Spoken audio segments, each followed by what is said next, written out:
प्रणाम। मैं हूँ अलका तोमर और हम बात कर रहे हैं बुद्ध व बौद्ध धर्म की। बौद्ध धर्म विश्व में चौथा सबसे प्रचलित धर्म है।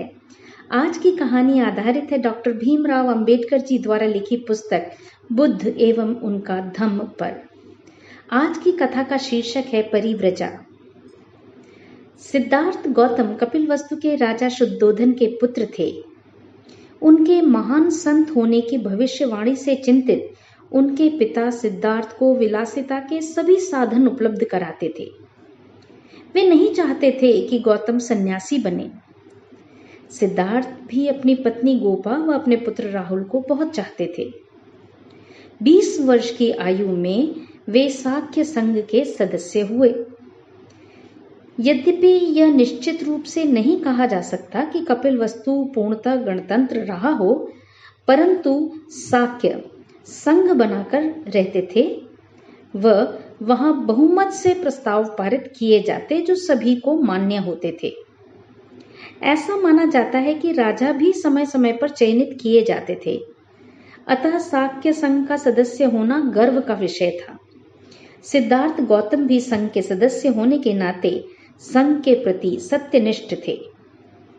28 वर्ष की आयु तक सिद्धार्थ ने संघ को निष्ठापूर्वक सेवा दी, परंतु फिर कुछ ऐसा हुआ कि सब कुछ बदल गया। एक बार साक्यों को अपने पड़ोसी कोलियों के साथ मतभेद हो गया। बात युद्ध तक आ पहुंची। सिद्धार्थ व उनके कुछ मित्र युद्ध के पक्ष में नहीं थे। वे चाहते थे कि बातचीत से बात संभल जाए।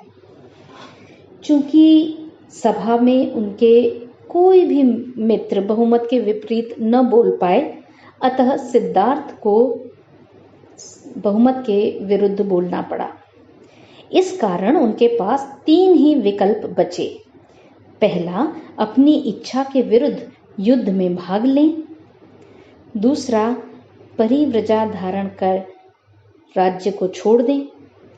तीसरा, कि साक्य संघ उन्हें व उनके परिवार का सामाजिक बहिष्कार करे व उनकी सारी संपत्ति भी संघ अधिग्रहित कर ले।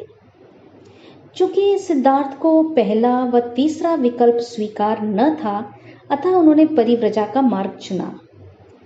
कौशल नरेश यह सुनकर साक्यों को दंड न दें, इस विचार से कोलियों पर आक्रमण स्थगित कर दिया गया। यद्यपि सिद्धार्थ के माता पिता उनके परिव्राजक बनने के पक्ष में नहीं थे, तथापि उनकी पत्नी गोपा ने उन्हें अपना समर्थन दिया।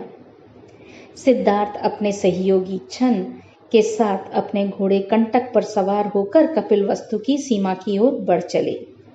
नगर की जनता भी उनके पीछे पीछे भारद्वाज मुनि के आश्रम तक पहुंची। यहाँ उन्होंने परिव्रजा ग्रहण की। उन्होंने अपने राजसी वस्त्र व बहुमूल्य आभूषण छन को दिए व स्वयं एक साधु का वेश धारण किया।